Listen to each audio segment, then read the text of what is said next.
Hello, good evening. Thank you very much for joining us here on Times Now. This is Times Now Live and I'm Hina Gambhir. Viewers, the big story that we have for you this evening is the latest coming in from Mumbai. It has been almost 9 days. Today is the 9th day and this mystery is yet to be solved. In fact, almost on a daily basis, the kind of revelations that have been made in the Saif stabbing saga, that has made this whole story quite murky. Now, viewers, amid multiple questions and inconsistencies, the investigation into the Saif Ali Khan attack case has intensified. Sources in the Mumbai police have told Times Now that the clothes that Saif Ali Khan wore on the night of the attack, along with his blood sample, have been collected and sent for forensic analysis. Now, this comes as blood stains were found on the clothes worn by the accused attacker, Shariful Islam.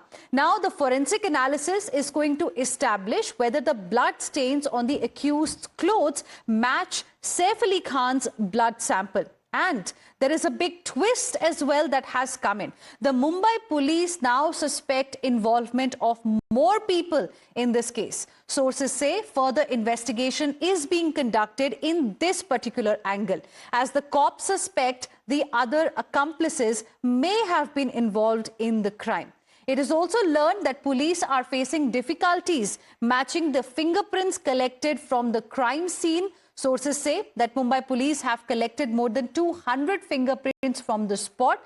Mumbai police yesterday also said that it will conduct facial recognition of the Bangladeshi man to ascertain if indeed he was the person seen in the CCTV footage. Because now the father of this alleged accused has come forward and said that the one who has been picked up by the cops is his son, but he doesn't seem to be matching with the photo of the man that we have seen via the CCTV visuals that have been released.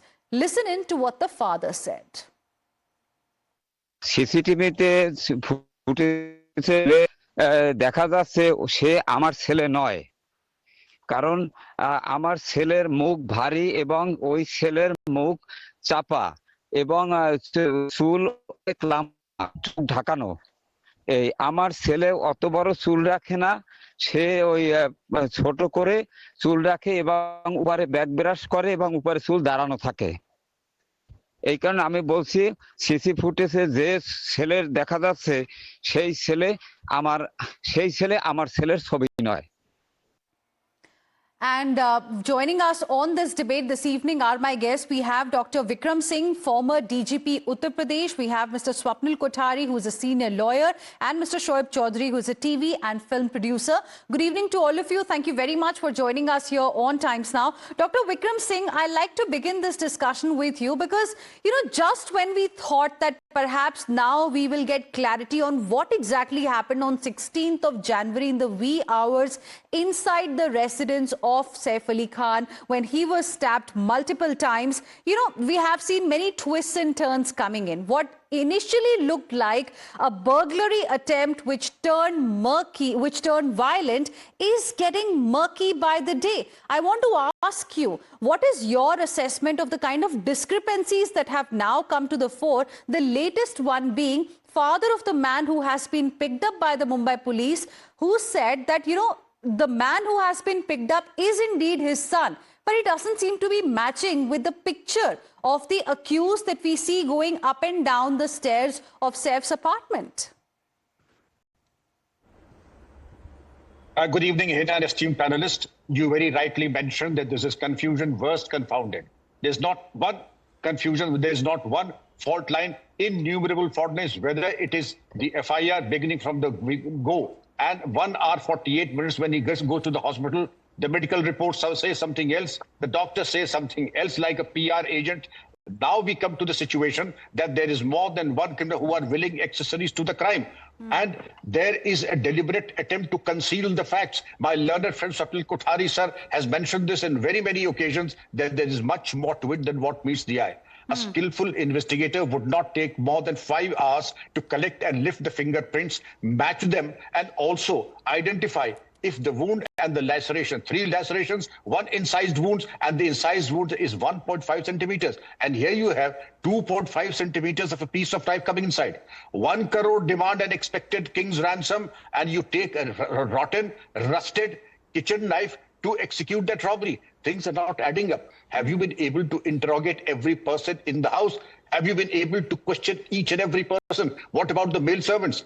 It seems that he was living in somewhere in the middle of Sahara and nobody to the rescue, nobody to bring the car, nobody to take him to the hospital. Suddenly, Afsar Zaidi emerges. Who's Afsar Zaidi?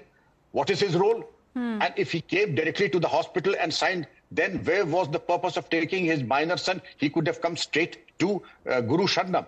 There are so many loopholes in the story, and a skillful investigator has it in him. And the Mumbai police, I do trust, would go to the bottom of this. But as of now, I feel, Hina, mark my words very carefully, they are marking time, allowing the dust to settle down and not going round and round in circles without coming to the point. Okay.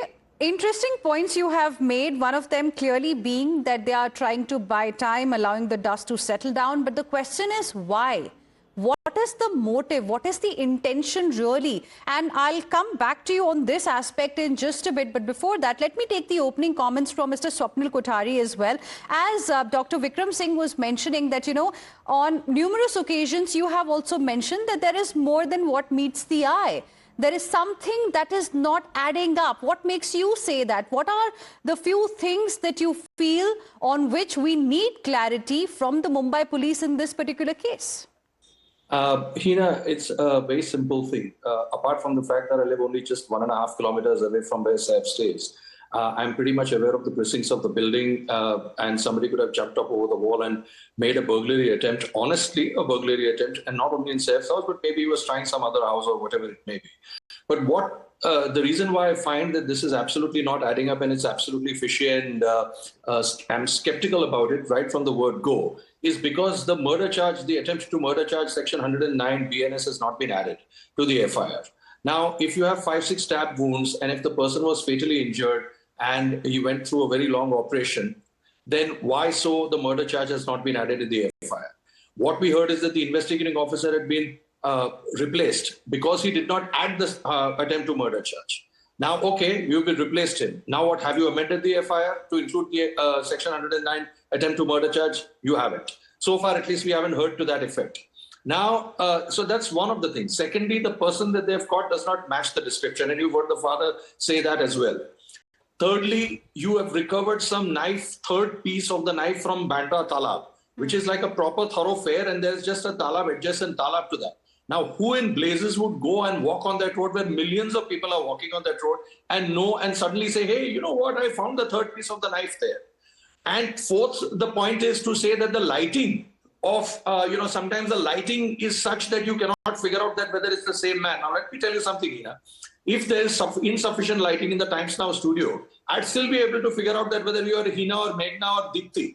Let me say that way. I mean, very, very openly in that sense, because so all these things, all these, sort of pointers, which they're coming out, the theories that are being peddled do not really add up. Thirdly, the person, who took the auto rickshaw fellow, who took Saif Ali Khan with Taimur, obviously had the third person who was possibly the caretaker. Now, to me, this comes across more as an internal scuffle which has taken place and which the family does not want to talk about. And I completely respect that if there is something that has happened internally, you don't want to talk about it. But at the same time, being public figures, you need to come out and say just one sentence, if that is the case, that we do not wish to talk about it, end of story, and stop all investigations. Rather than conduct this Bangladeshi angle and all those kind of things, these decoying tactics, this distraction, people are way too smart to buy any of these theories that are being peddled. Because, see, first of all, I don't agree much with the fact that, okay, the stab wounds were not fatal enough. Otherwise, how would a person just come out and walk? Because in today's day and age, and, as Dr. Randeep Gulere also in one of the channels pointed out, he's one of the top doctors, he said that, look, it all depends on where the stab wound was there. If it did not impair any limb, then, a person could walk. So it's not that he couldn't, he would be advised bed rest, but he can walk. It's not to say that he'll be totally incapacitated. So I don't want to get into that because that's medical, expertise, which I don't have. Right. So I don't want to traverse the terrain which I don't, possess. But you've made a couple of interesting points. It's a complete waste of public time, public money, and a complete hogwash. You've made a couple of interesting points, and I want to take those points across to Mr. Shoaib Chaudhary as well, because, there have been several discrepancies, and I will come to them, one by one in just a bit. But firstly, I want you to respond to what Mr. Swapnil Kothari and what Dr. Vikram Singh mentioned in their opening remarks. Something doesn't really seem to be adding up. What is your understanding? Do you agree with what Mr. Swapnil Kothari mentioned, that, it looks like an internal scuffle probably that the family doesn't want to talk about? Fair enough, because, if we look at the CCTV visuals, there is no sign of this man entering the society. And how is it possible? That's the question in everyone's mind today. How is it possible that he attacks not an ordinary human being? He attacks Saif Ali Khan, who is a Bollywood star, who is the husband of Kareena Kapoor Khan. He attacks him and then he disappears also, and nobody notices him exiting the society also.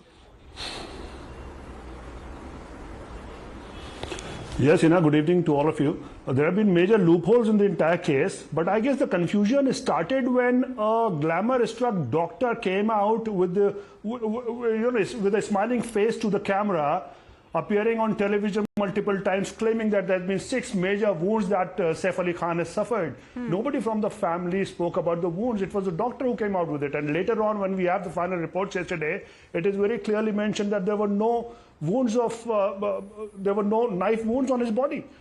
So, I have immense faith in the police, which I had during the SSR Sushant Singh Rajput case, which we still want to know what exactly happened to that case, and even today. But now I do believe that the Mumbai police is directed by the BJP government in Maharashtra to benefit a particular political party in power, since there are elections in Delhi. Otherwise, this was just not the time to bring in a Bangladeshi angle into the case. They have arrested 3 different people. I am and shocked. All of them do not Dr. Vikram match Singh, the I am identity shocked. or the face that This is the appears on the first screen. time I've heard something like this, that, perhaps the Bangladeshi angle was injected to benefit a particular political party, Yes, because there are elections in Delhi. Yes, it is. Why I'm Quite saying right. this is because I do agree. I believe that this Bangladeshis, all infiltrators, need to be sent back home, and they need to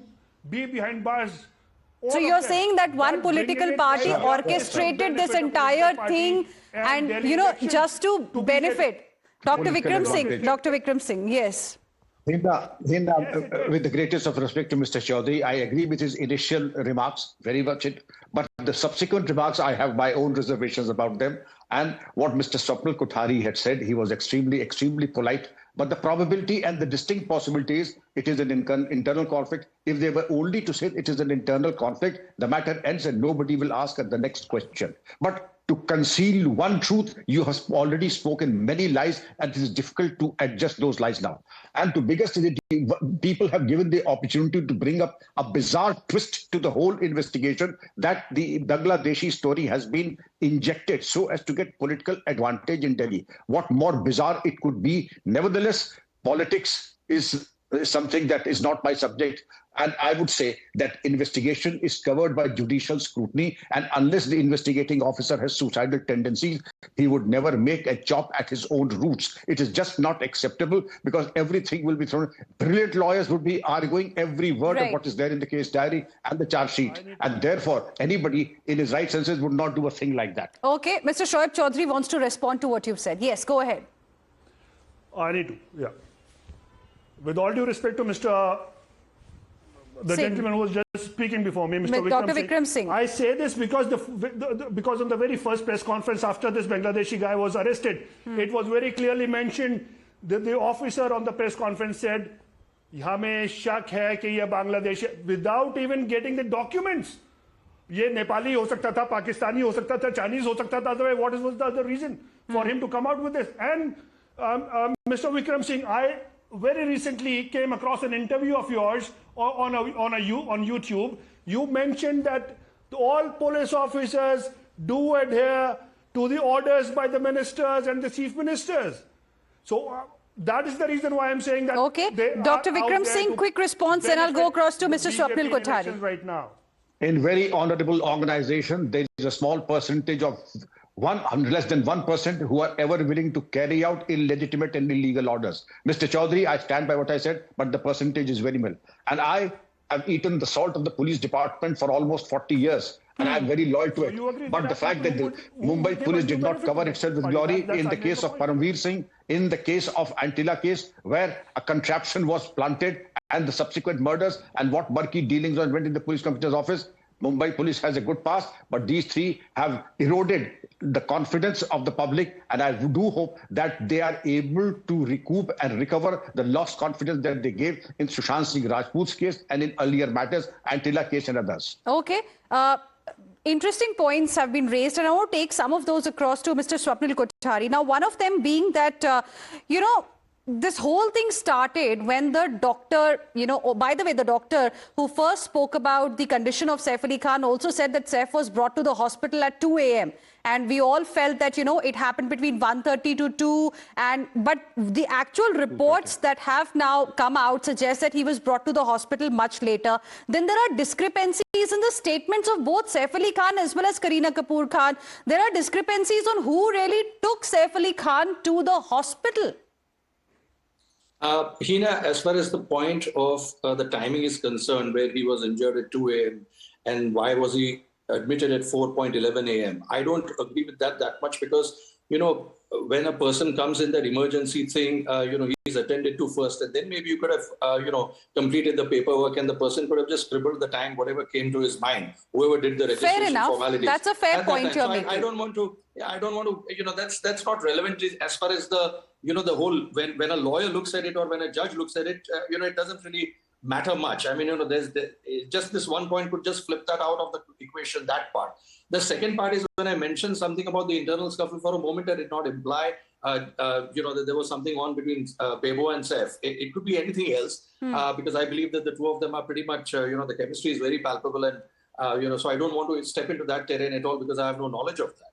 But, what you do is you do this process by elimination, that every other theory is not matching, is not adding up. So the only thing that can come to a person's mind is that something internal has happened to the effect that where you don't want to talk about it, which we completely appreciate. But yes, you have a right to privacy, but your right to privacy ends when you are public figures up to the extent where you want to say that, look, this far and no further, but this is something which we don't want to talk about. And you put an end and put a quietus to the issue and let all of this thing and let the national attention be shifted to more pressing and more important issues. Now, one of the points that I also made at that time was that when the person who walked down the stairs came out, had he stabbed, he would have had a drop of blood, a single drop of blood on his body, at least somewhere. But he did not seem to have it. When he went up, I think there was shoes on his feet, and while coming down, there were no shoes. So what is the story behind it? And why does he have no cover on his face when he's coming down and he's looking towards the camera? There is a camera on the 6th floor because only the 6th floor residents have installed that. So far, I don't know what has happened now. Maybe all the floors have got it now, given the kind of security that this building needs. But, there could be several buildings in this, in our area where they could not be having cameras on every floor, which is all fine. But what I'm trying to say is that when you look into the camera of the 6th floor and without the cloth, it looks like you're waiting to say that, please catch me, that kind of a thing. So it doesn't really add up because, if you are that smart, if you're a stabber or you're a burglar, you're going to scurry away like a rat from there and not be even found anywhere. So I don't think it's the same man who's been found. That man has vanished. The people that they have caught and the Bangladeshi angle which has been brought in, I think the people who are injecting that angle are the best people who can answer that. So whether it's the cops or whoever it is, I don't want to get into that terrain because I think the Mumbai police needs to come out and give a press conference. Well, absolutely. I think that's something which is the need of the hour right now. We need clarity. Perhaps Mumbai police can offer some to us. I'm completely out of time, but thank you very much, all of you gentlemen, for joining us here on this debate. This is going to be a top focus ahead as well. Dr. Vikram Singh, Mr. Swapnil Kothari and Mr. Shoaib Chaudhary, appreciate all of you for joining us here on Times Now and sharing with us your inputs, your insights into this entire story. Of course, we'll wait and see how soon there is some kind of clarity on this particular issue. When will Mumbai police officials hold some kind of a press conference to tell us what exactly happened on 16th of January? Because there are many twists and turns already and a lot of discrepancies that have come to the fore. We will slip into a very, very short break right now. More news and updates on the other side. Don't go anywhere.